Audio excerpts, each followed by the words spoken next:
This podcast is supported by listeners like you.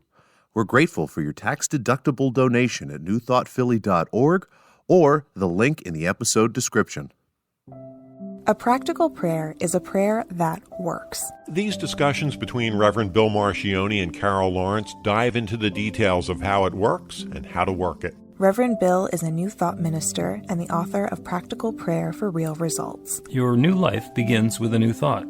Carol Lawrence is on a spiritual quest, finding the New Thought teaching after decades on the pulpit in 3 different traditional denominations. I've got some questions. Together, they're exploring the philosophy and activities that come together from many of the world's religions to create the practical spirituality that is New Thought.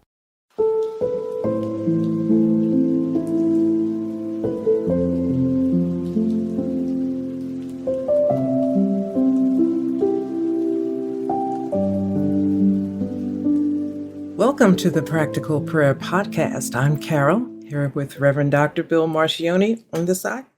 We're over here, and you're over there. Yeah. You're always to the east. Oh, that doesn't help me. Well, you live next to the ocean, that was- so I don't either. I know, but yeah. That's that. I'm really looking forward to the That's conversation. how I find my way home. Drive towards the ocean. As long as the ocean is on a certain side of me, I'll never be lost. See, that's one of the handy things about an ocean is you cannot drive too far east if the ocean is to the east, because eventually you run out of dry ground. I'm really looking forward to the conversation today because you want to talk about Jesus and Jesus in New Thought terms. So you have a pretty strong background of Jesus from Jesus following terms. Let's explain what you were thinking about. My background or my concept or idea of Jesus, even when I was in the traditional Christian church, was always outside of the box, I'm told. Just always stretching the limits and going over and whatever. That's not difficult to do. I mean, all you have to do is read a few books outside of the Bible and you'll get a bigger perspective of Jesus. But however, coming to New Thought, the perception of Jesus is even more amazing. It's more multifaceted and it has become delightful. It depends on who you're talking to, by the way. Mm-hmm. Also, I had mentioned to you that there are so many different New Thought, in Christian terms would say, denominations. Mm-hmm. Little branches that we have. Yeah, and each of those branches, although it's like the umbrella of New Thought and Ernest Holmes is at the baseline of it, everybody seems to maybe approach or embrace Jesus with a different intensity, I'll say. Yeah. And so that was a little bit difficult for me to figure out, but it's really neat. So I wanted to ask you, from a religious science perspective, where Jesus is and what the general interest in terms of intensity, where does he fall? Does Jesus have a place of authority? Okay. I will start with that. I was going to start by talking about the different major branches of New Thought, but we'll do that later. And instead talk about Jesus as we look at him in New Thought, a lot of ways in general, but in religious science or science of mind, which is the one that Ernest Holmes founded, which is one that I am officially trained in, is that instead of being our great exception, Jesus was our great example. And he was, as you have pointed out numerous times, he was a man and he was also this Christ consciousness. So he embodied all of those high-minded, elevated spiritual aspects that we are all yearning for. And he didn't come along, as far as we're concerned, to say, I got it and you don't got it. He came along to say, I got it and you can have it too.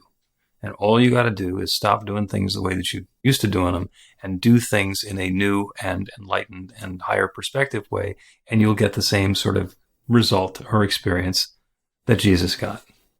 So when we say, there's God, and then there's Jesus as the Son of God, and then there's the rest of us, we are talking about separation. And in New Thought, in all of these unity teachings, we start with the belief that there's one, God sharing itself as all of its creation. That includes Jesus. That includes Carol. When I first, and I'm going to say stumbled upon Ernest Holmes, because that's pretty much how it was with me. And to stumble upon Ernest Holmes with the textbook that is only this thick. Oh, it's 600 and something pages. Yeah. Yeah, that thing it's stumbling. But when I read just this one line, because I refused to read the summaries, that people Oh, the have written so the cliff wonderfully, notes. actually. I wanted the straight. And the one thing that grabbed my attention was Jesus is not the great exception, but the great example. Hmm. And I'll never forget how many times I read that. I mean, right there, sort of the whole lesson for the day was over because I just kept reading that over and over again because I could not believe I found it. Yeah. I found something that resonated with me, and it was in a thick book. Once something's in a book and it's written, so people think that that's it. But to know that it was actually something that people believed, and I wasn't weird, Hmm.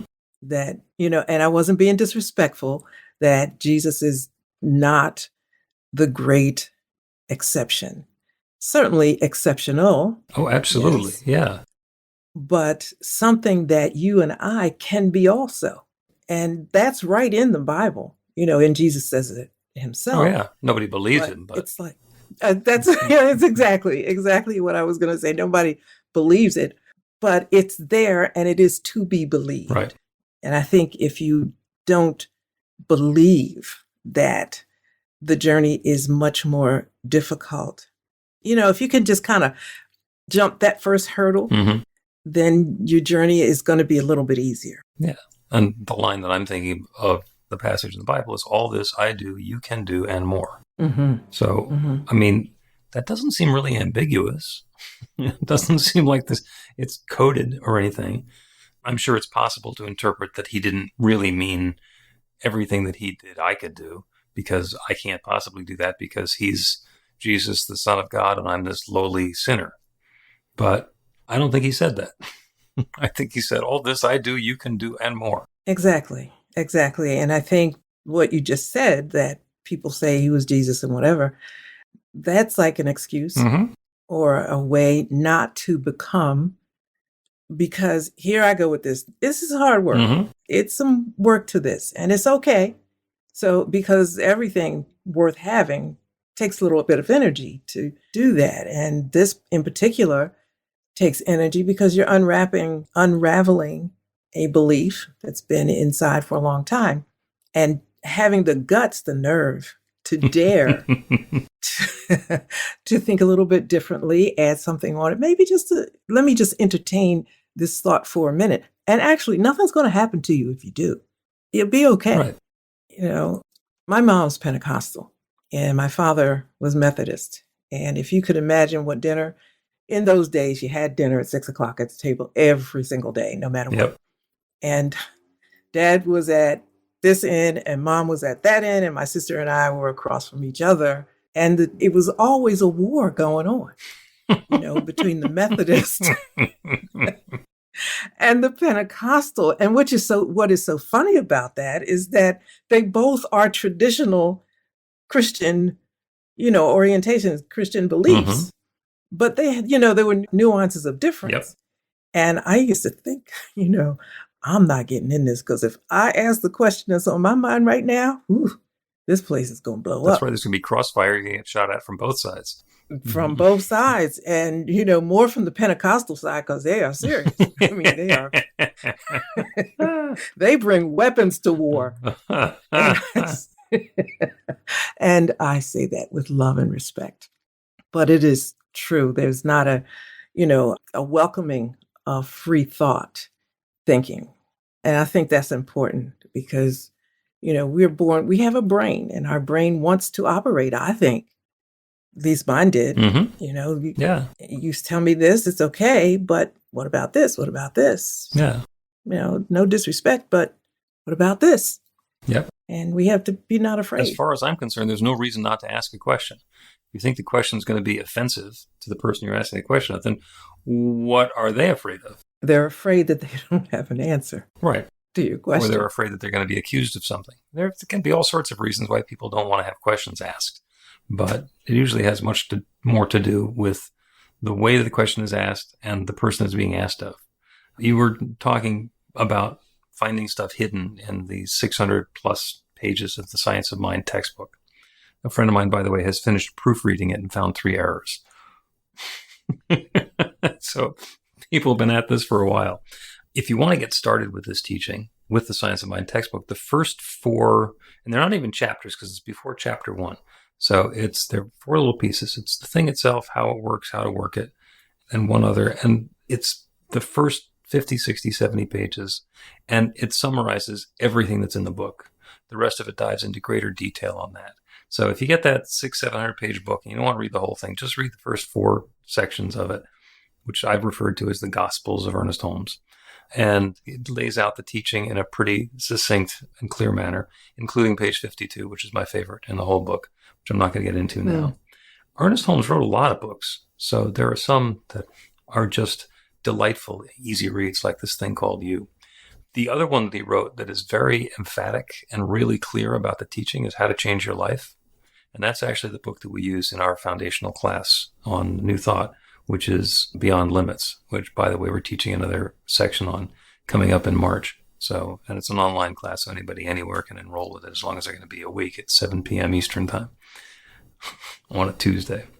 And that's this. Always on a Tuesday. Well, you've taken this class before, so I was off the hook for teaching it on a Tuesday. It's the same ideas presented in a different order, and it's not 700 pages long. It's 150, 200 pages long. And it's little digestible nuggets. But the idea is to get started with these ideas of how is it that I can take dominion over my experience and invite in something different and get out of my way, and then let that infinite creative power that creates everything create that for me. And that's what Jesus was teaching us how to do. Let us take a break, because I want to talk about auras. You go, really? We'll do that in a minute.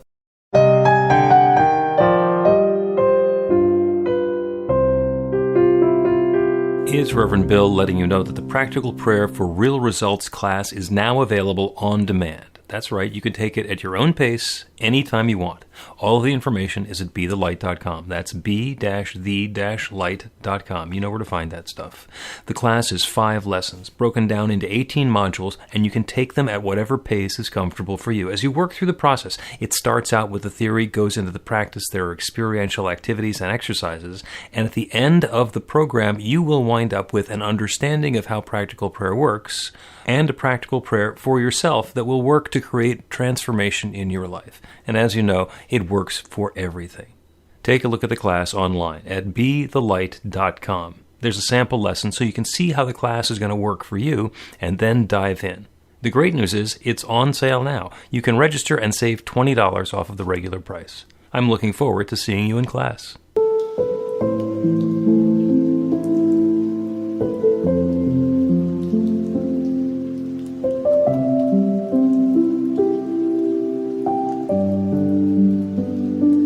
Welcome back to the Practical Prayer Podcast. I'm Carol, here with Reverend Dr. Bill Marshall. We're going to talk about auras. We're talking about Jesus, and then we're going to talk about auras. And I heard this fascinating talk 3 or 4 years ago, and it was at the Anton Retreat and Conference. And the presentation was about this young woman who had gotten basically a scholarship or internship or something to go to this village in northern India. And this is to do her studies of Ayurveda and yoga and their practices. And it happened to be a region where they're really finally clued in on a particular aura. And it's the spiritual aura. Apparently there's different auras in around different parts of our bodies and different chakras and things. And there's one which is an aura of spiritual intensity. And the people in this little Indian Hindu village talk about Jesus a lot. And they don't talk about Jesus because he's the head of Christianity. They talk about Jesus because they remember when he was there and he had the brightest aura of that they had ever seen. So, oh yeah, remember that guy Jesus? Wasn't he awesome? He had it going on. And it's simply perceiving that in a different way. So, and still noteworthy that, 2,000 years later, they're still talking about him, about the impact that he made. But they were seeing something that the rest of us understood but weren't seeing because we're not tuned into auras that way. I'm glad you mentioned that, because one of the other things that I found really fascinating with New Thought was it just readings opened me up to how other people, other religions see Jesus. Mm-hmm. And of course, as a Christian and as a pastor, you certainly don't unravel anything else or bring anything else, any other religion into the pulpit or your Bible study. But it was completely fascinating to me how other religions looked at Jesus with such great respect. Mm-hmm. And contrasting that, how Christians look at other religious icons, or I call them avatars. Mm-hmm. And I just think that if it's about love and honor and respect, then you show that for the other avatars if it's not yours, even if it's not yours. Because, I mean, God is really broad and multifaceted and in so many dimensions. How could we just think that, just put God in a box and say, God only said it this way and this is the only right way to see it? I think it's lovely. And it sounds like a very soft way to put it, but to me, that's powerful. It's lovely to see how God uses every religion to say, this is a way to me, and everybody's cultural experience, religious experience is real and powerful and leading to this one God, and and that encouraged me to look at other religions and see how they see God and their path. And rather than to see it in a controversial way, it's just lovely. Yeah. Oh, I agree. And there is such a tendency for us to divide stuff up and then fight about which side is right or wrong. I mean, you were talking about the crossfire that you got between the Pentecostal and the Methodist while you were growing up. And the Sunnis and the Shiites are arguing basically about who the lineage of their prophet is. And the difference between Judaism and Christianity is that Judaism believes that the Messiah is coming, and Christianity believes that he already came.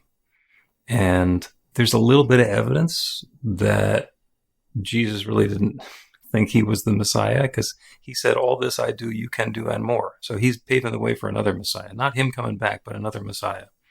So there's a lot of nuance in there. There's a lot of nuance. And as soon as we get in and start being able to see the difference, oh, well, this is me over here and that's you over there. We believe something different. So let's argue about it. We've missed the point. Yeah. And when you look at the points that are being made, there's so much the same. Mm-hmm. I remember when I read the Tao Te Ching for the first time, I had never heard of it. Mm-hmm. And it said it was 81 verses. I said, okay, I can handle that. And so I downloaded it and I read it and I thought, well, look at this. There really isn't anything new here. It's nothing different. It may be said in a different way or, packaged differently in 81 verses. And of course, there are interpretations of that, but basically unchanged, that's pretty much what you've got. And I said, wait a minute, let's just put away this argument and see where we are saying the same thing. And it's really not a proof statement about who's right or wrong. It's just a place where we can be okay with each other. And that's kind of nice, because then I can learn from you and see how you got there and what's that mean in your culture. Yeah. And how can that help me or enhance where I am in the place that I live? And it's all about good. All things work together for good. That's true. All and there's things, something, not just these there's things. something valuable that comes from all of them. As we've said before, you love like Jesus and meditate like Buddha and pray like Muhammad and believe like Moses and maybe explain like Wayne Dyer. When in fact, all of these avatars did all of those things. Yeah. And wow. Yeah. Just look at how they complemented each other or still complement each other. Yeah. And there are practices and perspectives that all of the different teachings have that I think wind up being really, really valuable. You don't have to choose one.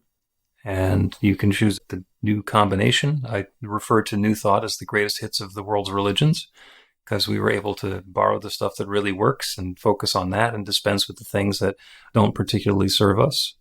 We take guidance. The practical prayer is the same formula that all religions use in their most effective prayers. And you can find examples of it in Scripture, as we talk about in the class. And you can learn what the formula is and then do the prayer and then make it work for you. This is not rocket surgery. This works. And if you get fulfillment by reading Neville or Joel Goldsmith or Don Miguel Ruiz, great. All paths lead to the top of the same mountain. And we get into such a tendency to argue about my path is better. I'm higher up than you are. It doesn't make any difference. None. And although all paths lead up to the same mountain, and that's true, it's still harmonizing. Even the different paths are harmonizing. Mm-hmm. And when I read the Four Agreements, that felt a little different at first because of Toltec. I didn't understand that. But then I, took a little detour and made myself a little bit familiar with that. And I said, oh, okay, I get this. All right, now let's go. Mm-hmm. And it doesn't take much. I think it takes the desire to want it to work or want to understand how God works. I like it that way because Ernest Holmes says, how it works. And when I saw the it, I thought, whoa, that is so way cool. It? Okay, that makes sense for me. So when I read others, they're talking about how it works or I thought we're talking about the same thing. And you might give me an edge that I didn't have over here. Mm-hmm. Yep. That's helpful to me because otherwise that's how you leave people at the margin. Right.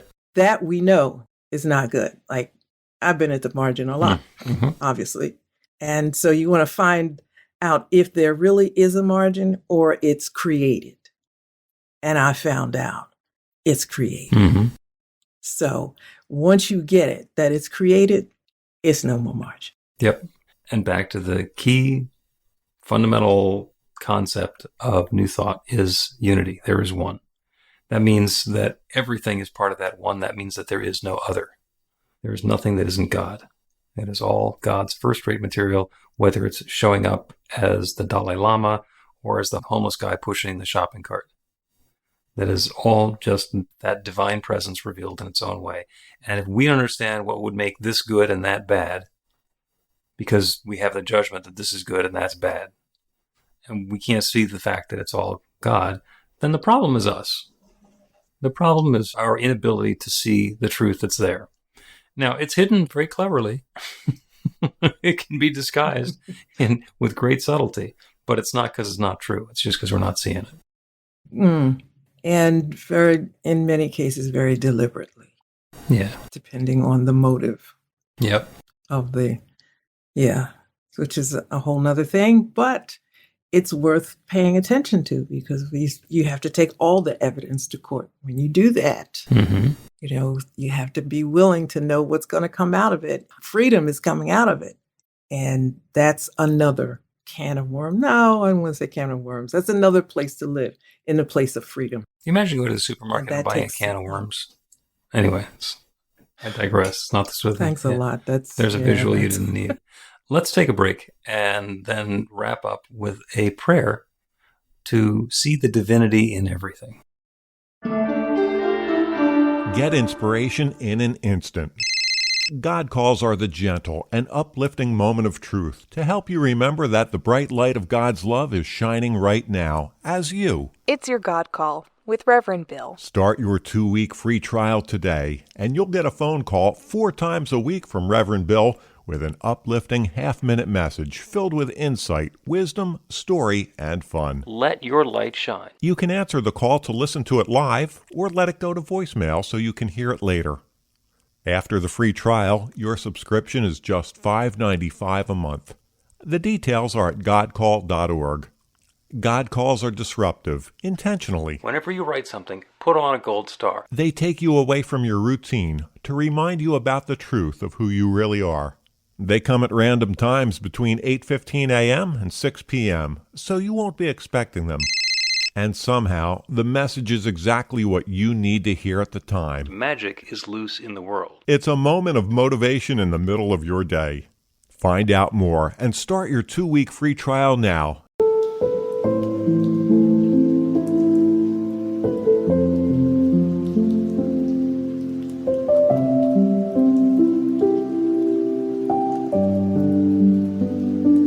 Welcome back to the Practical Prayer Podcast. I'm Carol, here with Reverend Dr. Bill Marshall. We've been having a wonderful conversation about different religions, denominations, sects, and oh, Jesus, what about Jesus? Can I actually do what Jesus did? Because he said I could, and he must be right, but I haven't believed it up until now.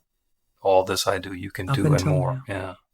So if, in fact, this teaching is correct, and there is one creative power and presence, then we are able to fine-tune our awareness of that. And that is the prayer today. A deeper awareness of the divinity in everything. So we'll turn our attention away from the specifics and the details of our life, all of the input that's coming in, because our senses tell us that we're separate. My senses tell me that I have this body of skin, and what's inside the skin is me, what's outside the skin is not me, that there's an other.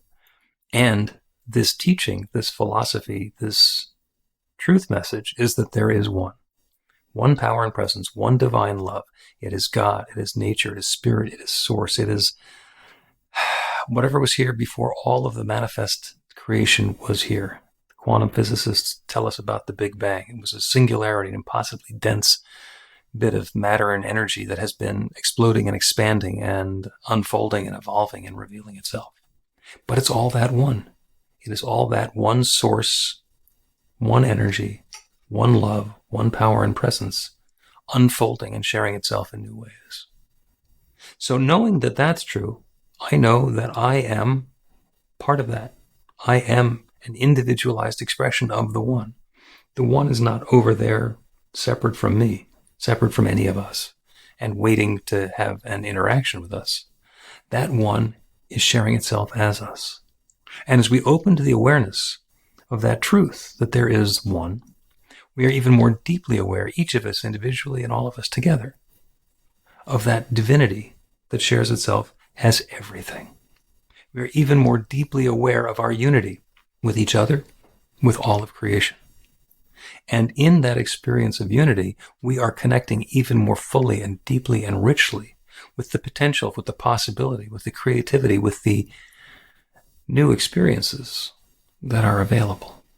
So with the awareness of that divinity within, we are able to channel that infinite creative power, that divine love, to create something new and wonderful for and through and in and as us. Good in all manner that we could describe is available to us right now. And so I claim it, showing up differently for each of us, channeling that inner divinity, that creative power, that presence, that love, to bring more of the good that we're seeking into our lives. Knowing that it's showing up as health and vitality and wellness and comfort in our physical bodies. Knowing it's showing up as prosperity and enoughness in being supplied with everything that we are requiring to live our lives in a peaceful and harmonious way. It's showing up as love, as deep, committed relationships, as friendships, as alliances, as wonderful relationships with colleagues and co-workers and folks in the neighborhood. It shows up as creativity in the ways that we're sharing ourselves with the world, the work that we're doing, the good that we're bringing into being. And it shows up as a deepening of our spiritual awareness. That absolute sure knowing that that one creative power and presence that is everything, that is everyone, that is everywhere, is me, is each of us, right here and right now and always. And there is no power that stands in the way of this. There is no other force or presence that can block this. As we open to the awareness of the goodness shows up and love unfolds more deeply, more richly, more sweetly, more joyously for each and for all. And I'm grateful for it. I'm grateful for the stories we get to tell, the experiences we get to have, the oneness that we get to resonate with, and the light that we get to shine. And so with gratitude for all of this good, I speak this word and I release it into that creative law that creates everything. And I know it's now creating this. And so I let it be. And so it is.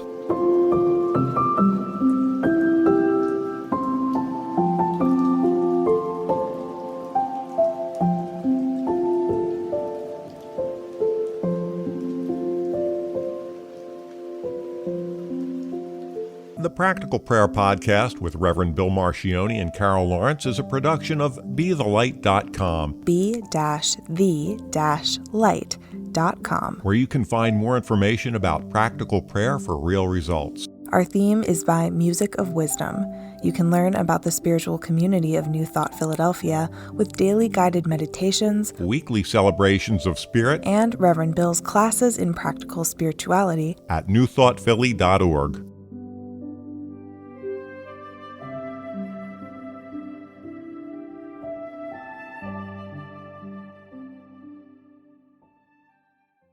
This podcast is supported by listeners like you. We're grateful for your tax-deductible donation at newthoughtphilly.org or the link in the episode description.